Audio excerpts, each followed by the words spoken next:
ഇന്ന് നമുക്ക് തേട് മീനാട്ടോ കിട്ടിയിട്ടുണ്ടായിരുന്നേ. ഇത് ഭയങ്കര ടേസ്റ്റുള്ള മീനാണ്. അപ്പോൾ ഇതവിടെ കിടക്കട്ടെ, വെള്ളത്തിൽ കിടക്കട്ടെ, നമുക്കിതിനെ പിന്നെ പണിയാം. രാവിലത്തെ കാപ്പി പരിപാടി നോക്കാം. ഇന്ന് ദോശയും കടലക്കറിയായിരുന്നു. അങ്ങനെ രാവിലെ ബ്രേക്ക്ഫാസ്റ്റൊക്കെ കഴിച്ച് വയറ് നിറച്ചിട്ട് നമ്മൾ മീൻകറി വയ്ക്കാനുള്ള കൊച്ചുള്ളി കാര്യങ്ങളെല്ലാം തൊലിച്ച് വയ്ക്കും. ഇന്ന് കുറച്ചധികം നമ്മൾ ഡിഷസ് ഉണ്ടാക്കുന്നുണ്ട്. പരിപ്പ്, പപ്പടം, പായസം. ഒരു പായസ കിറ്റ് ഇരിപ്പുണ്ടായിരുന്നു, ഓണത്തിന് വാങ്ങിച്ചതേ. അപ്പം പരിപ്പും പപ്പടവും പായസവും ഒക്കെ മീൻകറി ഇത്രയേ ഉള്ളൂ കേട്ടോ. അപ്പോൾ ഇതെല്ലാം കൂടെ ഉണ്ടാക്കാമെന്ന് വിചാരിച്ചു. അങ്ങനെ കൊച്ചുള്ളി അതിന് വേണ്ടതെല്ലാം തൊലിച്ച് വൃത്തിയാക്കി വെക്കുന്നുണ്ട്. അങ്ങനെ അതിൻ്റെ ഇടയിൽ കാര്യം പറച്ചിൽ നടക്കുന്നുണ്ട്. ഞങ്ങൾ ബിഗ് ബോസിൻ്റെ കാര്യങ്ങൾ പറയും. അങ്ങനെ രാവിലെ ഈ ഒരു കുക്കിങ്ങിൻ്റെ സമയത്താണ് നമ്മൾ വൈകിട്ടത്തെ ബിഗ് ബോസിൻ്റെ കാര്യങ്ങളൊക്കെ പറയുന്നത്.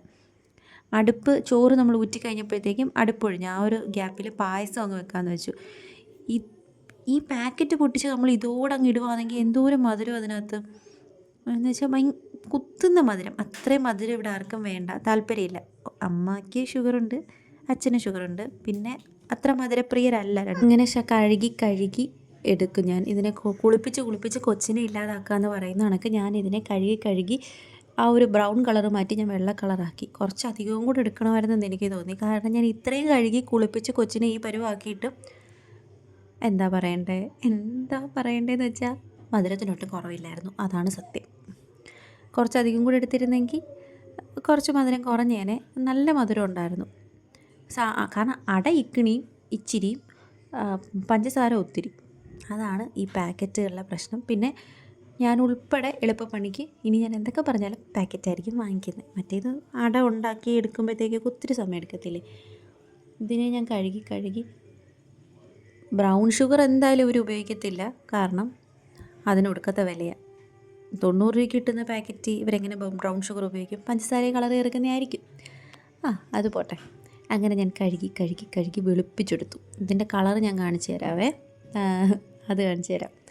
ഇത് നമ്മൾ ഓണത്തിന് വാങ്ങിച്ച പായസ കിറ്റാട്ടോ. അപ്പം നമുക്ക് ഓരോന്നൊക്കെ വാങ്ങിക്കുമ്പോൾ ഫ്രീ കിട്ടും. പിന്നെ കടയിലൊക്കെ പോകുമ്പോൾ ഒരു ബോണസ് തരുമല്ലോ നമ്മൾ സാധനം വാങ്ങിക്കുമ്പം. അങ്ങനെയൊക്കെ എടുത്ത് വെച്ചതാണ്. നേരെ അടുപ്പിനകത്തോട്ട് വെച്ചു.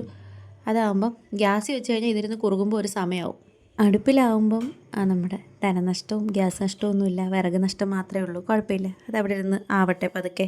ആ ഒരു ഗ്യാപ്പിൽ അതവിടെ ഇരുന്ന് ആകുമ്പോഴത്തേക്ക് അമ്മ മീനും എടുത്തുകൊണ്ട് ഇറങ്ങിയിട്ടുണ്ട്. ഇത് അത്യാവശ്യം നല്ല പണിയാട്ടോ ഈ മീൻ കണ്ടിച്ചെടുക്കുന്നത്. എനിക്ക് പക്ഷേ ഇതിൻ്റെ തല കഴിക്കാൻ ഭയങ്കര ഇഷ്ടം.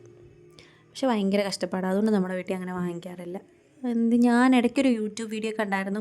നമ്മുടെ പാത്രം കഴുകുന്ന സ്ക്രബ്ബറില്ലേ, അതിട്ടിങ്ങനെ ഉരച്ച് കഴിയുമ്പോഴത്തേക്കും ഷടപടയെന്ന് അതിൻ്റെ മേളിൽ ആ മെഴുക് പോലത്തെ സാധനം അങ്ങ് ഇളകി ആ ഒരു കൊഴുകൊഴുപ്പ് പോലത്തെ അങ്ങ് പോകുമെന്ന്. അമ്മ ഇരുമ്പിട്ട് തന്നെ ഇങ്ങനെ ഉരച്ച് ക്ലീൻ ചെയ്യും. കുറേ നേരത്തെ കഷ്ടപ്പാടാട്ടോ. അതുകൊണ്ട് ഇവിടെ ചേട്ടായിക്ക് ഭയങ്കര ഇഷ്ടമുള്ളതുകൊണ്ട് അങ്ങനെ വല്ലപ്പോഴും കിട്ടുമ്പം അങ്ങനെ കൊതിമുത്തിരിക്കുക അങ്ങനെയൊക്കെ വാങ്ങിക്കാറുള്ളൂ. ഇത്രയും കഷ്ടപ്പാട് ഓർക്കുമ്പോൾ നമുക്ക് വേണ്ട എന്ന് തോന്നും. പക്ഷേ ഞാൻ കഷ്ടപ്പെട്ടാലും നല്ല ടേസ്റ്റാണ്. അങ്ങനെ അതൊക്കെ അമ്മ വൃത്തിയാക്കി നല്ല വെളുത്ത സുന്ദര കുട്ടപ്പന്മാരെ പോലെ ആക്കി വെച്ചിട്ടുണ്ട്. പിന്നെ ഞാൻ പറഞ്ഞായിരുന്നല്ലോ നമ്മൾ കുറച്ച് പരിപ്പ് കൂടെ വെക്കാമെന്ന് വെച്ചു. ആ ഒരു പരിപ്പും കൂടെ വെക്കുന്നുണ്ട്. എപ്പോഴും ഞാൻ പറയുന്ന കണക്ക് നമ്മളിവിടെ ചൂടുവെള്ളം എല്ലാത്തിനും ഉപയോഗിക്കുന്നത്. അതാകുമ്പോൾ പെട്ടെന്ന് കറി അങ്ങ് ആവും. ഗ്യാസും ഈ വെള്ളം ചൂടാവുന്ന സമയത്ത് നമ്മൾ ചൂടുവെള്ളം ഒഴിക്കുമ്പോൾ ഗ്യാസും കുറേ നേരം നിൽക്കും. ഇനി നമ്മൾ മീൻകറിയുടെ പ്രിപ്പറേഷനിലോട്ടങ്ങ് കയറി. നമ്മൾ അതിനായിട്ട് മിക്സിയുടെ ജാറിലോട്ട് നമ്മൾ നേരത്തെ തൊലിച്ച് വെച്ചില്ലേ കൊച്ചുള്ളി, അത്, മുളക് പൊടി, മഞ്ഞൾപ്പൊടി, മല്ലിപ്പൊടി, കുറച്ച് ഉലുവാപ്പൊടി, കുരുമുളക് പൊടി, പുളി ഇതെല്ലാം കൂടി ഇട്ടിട്ടുണ്ടേ. എന്നിട്ട് ഇതെല്ലാം കൂടി ഇട്ട് ഒരു കിർ അത്രയേ ഉള്ളൂ. എന്ന് വെച്ചാൽ അരച്ചങ്ങ് എടുക്കുന്നില്ല, ഒന്ന് ക്രഷ് ചെയ്ത് ആ ഒരു പരുവത്തിൽ എടുക്കുന്നുണ്ട്. അങ്ങനെ അതും കൂടി എടുത്തിട്ട് നമ്മളതവിടെ മാറ്റി വെക്കുക.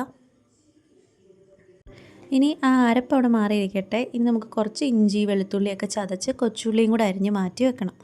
അപ്പോൾ അതും ഞാൻ ചെയ്തു വെച്ചിട്ടുണ്ട്. ആ സൈഡിലായിട്ട് ഇഞ്ചിയും വെളുത്തുള്ളിയും ചതച്ച് കൊച്ചുള്ളി അരിഞ്ഞ് വെച്ചിട്ടുണ്ട്. അപ്പോഴത്തേക്ക് നമ്മുടെ പായസം സെറ്റായിരുന്നു കേട്ടോ. പായസം എടുത്ത് മാറ്റിയിട്ട് വീണ്ടും നമ്മൾ നേരെ ചട്ടിയിലോട്ട് എന്ത് ചെയ്തു, ചട്ടിയിൽ നിന്ന് അടപ്പയിലോട്ട് മീൻചട്ടി വെച്ചു.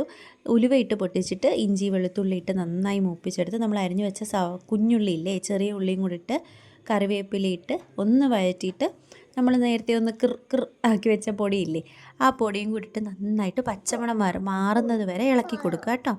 അങ്ങനെ ഇളക്കി അതിൻ്റെ ആ ഒരു എല്ലാത്തിൻ്റെയും പച്ചമണം മാറിക്കഴിയുമ്പോൾ ചൂടുവെള്ളം ഒഴിച്ചു കൊടുക്കുക. അതവിടെ ഇരുന്ന് തിളക്കട്ടെ. തിളച്ച് കഴിയുമ്പോൾ നമുക്ക് മീനിടാം. അപ്പോഴത്തേക്കും കറി അങ്ങ് സെറ്റായിക്കോളും. നമുക്ക് പുളിക്ക് നമ്മൾ ആവശ്യത്തിന് മറ്റേ കുടംപുളി ഇട്ടിട്ടുണ്ടല്ലോ, അരയ്ക്കാൻ വേണ്ടിയിട്ട് നമ്മൾ പുളി ഇട്ടിട്ടുണ്ട്.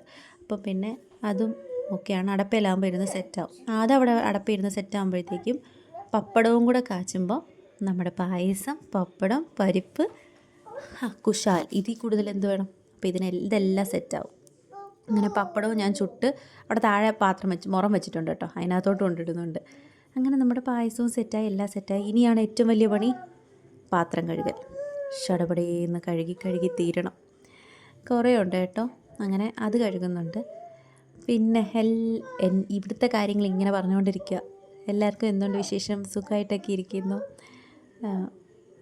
എന്താ പറയണ്ടേ, എനിക്ക് ഇങ്ങനെ ആരോടെങ്കിലും ഒരു സംസാരിക്കാൻ എനിക്ക് ഭയങ്കര സ്റ്റാർട്ടിങ് ട്രബിളാണ്. പക്ഷെ കമ്പനി ആയിക്കഴിഞ്ഞാൽ ഞാൻ നന്നായിട്ട് സംസാരിക്കുകയും ചെയ്യും.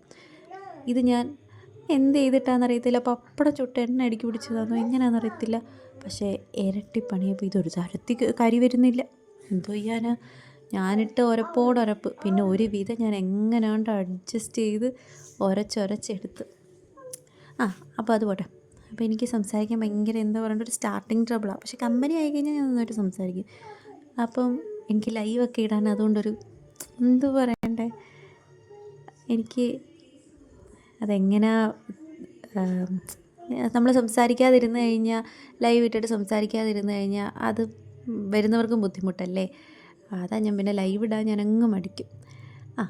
എന്നെ ക്ലീനിങ്, പാത്രം കഴുകലെല്ലാം കഴിഞ്ഞപ്പോഴത്തേക്കും ഇനി ഇതെല്ലാം തുടച്ച് വൃത്തിയാക്കി കഴിയുമ്പം, വൃത്തിയായി കഴിഞ്ഞിട്ട് അടുക്കളയിലോട്ട് നോക്കുമ്പോൾ ഒരു യുദ്ധം കഴിഞ്ഞ് നമ്മൾ ജയിച്ചൊരു പ്രതീതിയാണ് അടുക്കള ക്ലീനായിട്ട് കിടക്കുമ്പോൾ.